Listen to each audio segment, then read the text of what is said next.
వస్తివి గాని రో రంగయ్య చూసి జల్దీ ఎల్లురో రంగయ్య అమ్మాయ్య చూస్తే రో రంగయ్య అనుమానం వస్తది రో రంగయ్య కోపగుంటోడు మా అయ్య కంట్ల పడితే కొర్రాసు పెడతాడు రో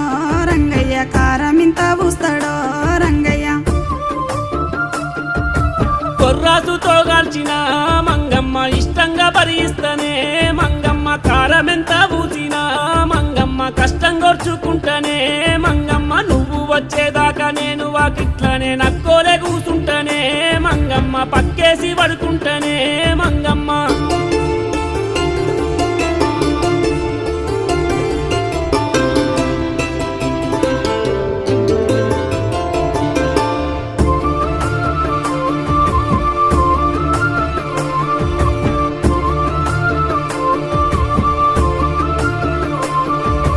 ఎంత మొండి